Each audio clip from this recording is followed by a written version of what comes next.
Well, thank you so much, Kevin Boothby, for joining us. I know that you are an incredibly busy man at the moment, but we have to talk Toaster. You are coming back with a bumper card after 2 years almost without racing at Toaster. Are you excited? Look, very excited. We're back in business, and we're racing. And we've got a good card as well for the first meeting back. I saw a few people questioning how you can have a gala opening night with no crowds and no open racing, but I think as close as you can get to that, you have, haven't you? Well, I think obviously with the support of Ben at Star Sports there, it's amazing to think we've got an invitation race going on. You know, at the moment you see just all grading races out there, but again, we think outside the box, and we've got an invitation race on, which is a very competitive race. So that starts the ball rolling nicely on Sunday.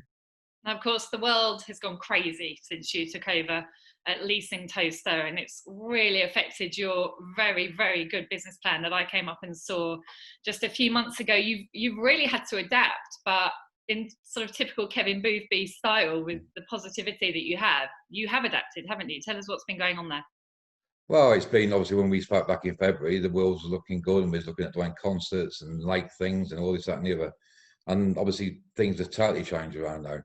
But we're looking at starting a week on Friday now, a drive-through cinema. Also, we're going to have an Indian takeaway on site, so you can have a nice Indian while you're watching the movie. And we'll also just launched our new PPE range of hand sanitizer and equipment and everything. And we've got a cracking little 50 ml kids tube you can put around your neck, and we've got 50 ml and 100 ml for adults. So we're branching out into different stuff. And the Toaster brand's a great brand, to be fair. So anything we can do to support the race, and that's what we're doing. Of course, so much has had to be cancelled. You had plans for glamping and water sports on the lakes and so much stuff. How much would you say your business plan has been affected by what's happened? Well, I think just the lockdown, purely just the lockdown has cost us 250,000. And I think obviously with the money we spent at the track, I mean, I think since I've been at Toaster, we've probably done 450,000 quid there. So it's been a very expensive, investment.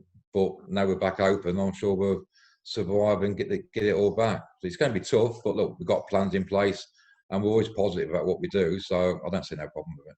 This PPP arm to the business, the hand sanitizer and moisturizer, which I won one of, by the way, it's something that you came up with just about 7 weeks ago.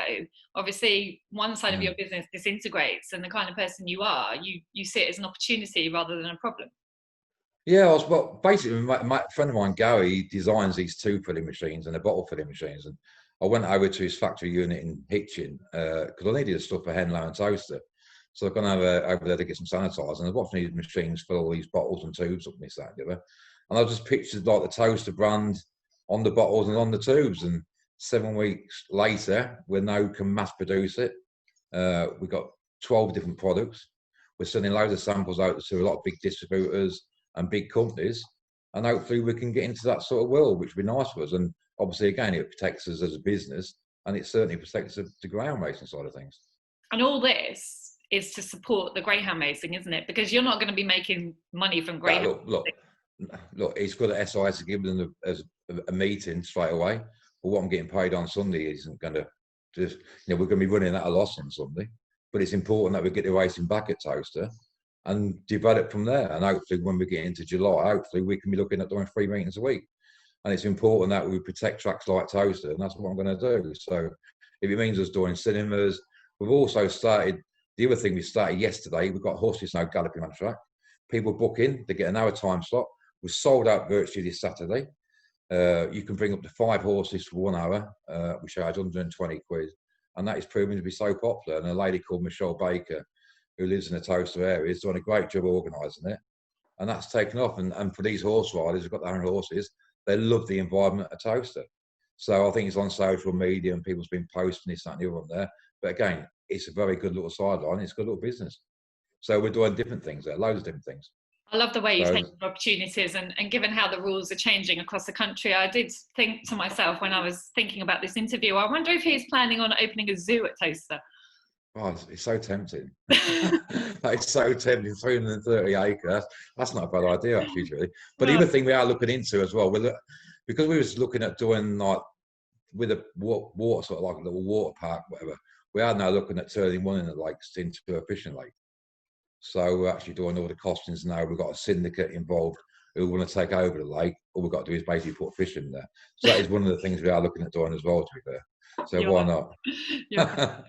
Let's go back to the beginning with Toaster. You drove through the gates on invitation from Freddie Hesketh, and you know, you've driven me around it since, and Yeah. you see a different side when you actually drive around the whole site. You were pretty impressed, weren't you? Oh yeah, it's a massive site, and it's got massive potential in all different areas. I mean, but obviously one of the main areas we're there for is the ground racing, and from a ground spectacle, it's got to be the best track in the country. So we need to, like, one, make sure we get the right deals going forward to get it out there, and when people can actually come back into stadiums, I'm sure we can put a tremendous show on for them, because it is, and the amount of money I've spent on the track and redesigning it. Let's say we've still got to finish off with like the AstroTurf on the inside, but the track's fantastic. It's fantastic conditions, and we're living and learning all the time about what we've got to do with the track this Saturday, because it's different to other tracks, and we've changed a lot of the drainage there. But the tracks, I mean, we've had probably 1,500 dogs go around there now. Yeah, we've had a few injuries, but so does every other track.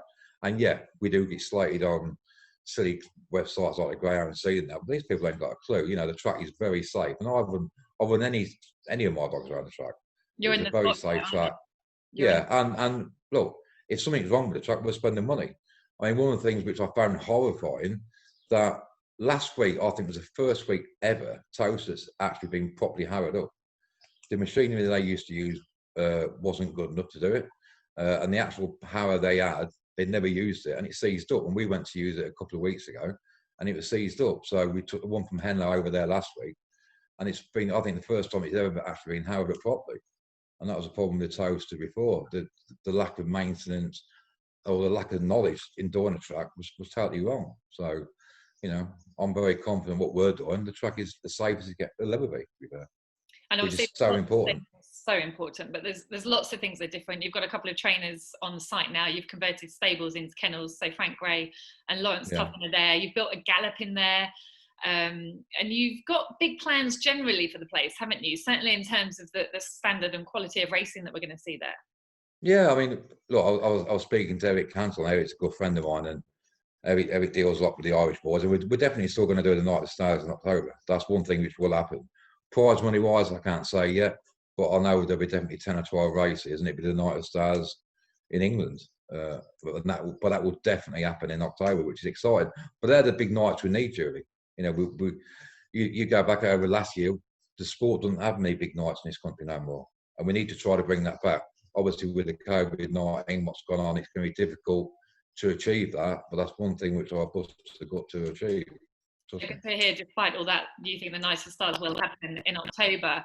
Dare I mention the Derby with the amount of uncertainty that surrounds? Is it too early days? Look. I mean, you haven't even started racing there yet, Kevin. No, look, I think did Ben say we haven't had a Gracie race yet, so why do I want to be doing a Derby? Well, look, I can quickly answer that. I know what I'm doing in the game. I've been in the game 17 years, so, you know, do I think I can pull a Derby off easily? I won't even bat an eyelid with that.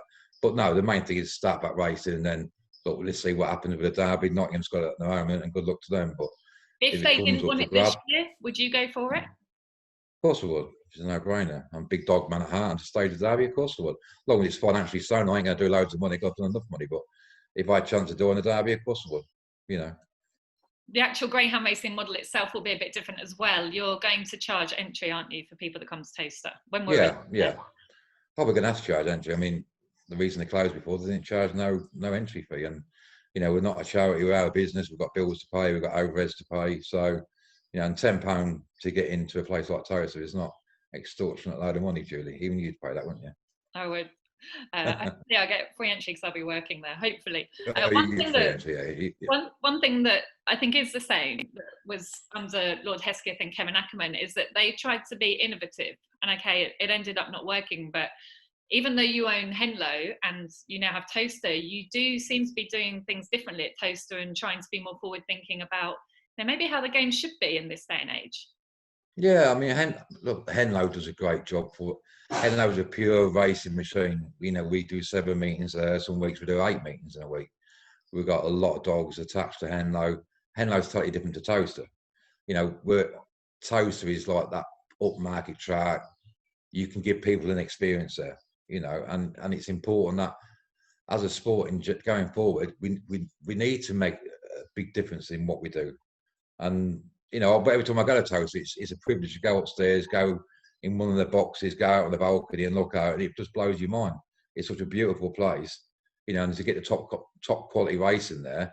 And it'd be nice to go down Saturday nights, Julie, and hear a big cheer from a crowd. Yeah. So when was the last time you went to a stadium and heard that big noise? I mean, I think the last time I heard it was when I went over to the Laurels final in Ireland, in Cork. And you don't really hear them big roars and this, that, no more. And we need to change it and hopefully get them sort of days back. The other thing that struck me when I came to see you was that a lot of your staff, particularly your marketing guy, who I know you've had to furlough, but they're not necessarily from the greyhound racing industry. And that really reminded me of my time in Australia, where people are experts in a particular field and they come into the greyhound racing industry to apply their specialized knowledge, and they become greyhound racing lovers, you know, through getting involved in the industry. I think that's a really good way to move things forward. I think it's important that we have different people involved in ground racing who haven't got a clue about ground racing, because we need to change. You know, we want the public to come in and entertain them, so we can get different ideas from people who haven't even got a clue about ground racing. And a lot of my staff, that they won't know what an A6 is or an A10 is, and they won't know what wide means or railer or middle seat. But what I want them to do is like say, this is what we do in ground racing meetings. What can we put on to add the razzmatazz? We need that. We need to make ground racing different. We need to make the brand of ground racing different to get people involved and protect us going forward. And obviously there's other things around that. So for example, social media, and can we expect to see Toaster TV back? Yeah, I've been speaking to, had a conversation with Steve Katz this morning, and I'm meeting him at Toaster tomorrow. So yeah, we're looking at doing something with Toaster TV. He's telling me it's, you know, probably about 2 weeks to get it all sorted. So I'm going to have a meeting tomorrow with Matt Toaster, and yeah, why not? I mean, they did a great job with it before. The production was good on it. So what we do with it going forward and how we use it, I'm not sure yet, but I'm sure I'll come up with some sort of plan. You've attracted most of the best trainers in the country, I would say, to Toaster, haven't you? Yeah, and it's been so pleasing seeing, you know, these trainers come and join us. And bear in mind, Julie, we've got one meeting. You know, we can run 66 dogs every week for the next 3 weeks, and we're going to end up with 320 dogs in the strength in 2 weeks' time. So, you know, it's great that these, you know, great trainers are supporting Toaster, and hopefully we can show the faith back and get the extra meetings for them. But it's fantastic when you look at the strength of dogs. And like I said, the first race on Sunday night is going to be a fantastic race. I'm sure Sharon Thompson's dog's better master, which you've been out and seen, haven't you? Lovely. I'm sure he'll be favourite. But again, it's a cracking little race. You've got Roxanne Butt in one. So yeah, is there the sort of races we want, and we're fortunate we've got some cracking trainers there. How long do you think until you will have more meetings, and does there need to be some sort of TV deal in place for you to put more meetings on? Are there any other irons in the fire for TV deals? Look, there's always. Look, I'm one of them. I always like to have plenty of balls in the air. Do you know what I mean? So we keep juggling, and we've got quite a few ideas going forward. But the main thing is, you know, we need to see how we progress nicely over the next 3 weeks. I'm sure we'll put out some cracking meetings, and hopefully we'll get some exciting news in July and what we're doing in July. So yeah, it's a bit out of time, Julie, as I say. Is Sky Sports a possibility? Pardon? Is Sky Sports a possibility? Everything's a possibility. I think if you can target the right direction, and then look, as a sport, for us to get back onto Sky Sports would be fantastic. So, you know, I think there's a lot going on behind the scenes at the moment and what we're going to be doing going forward. So hopefully we can have some good news in the next few weeks' time. We will all be watching and having a glass of something with you, albeit not with you. And I really wish you all the best for your first meeting. We're looking forward to it very much, and well done with everything you've done. Excellent. Thank you, Julie. Good luck, Kevin. Okay.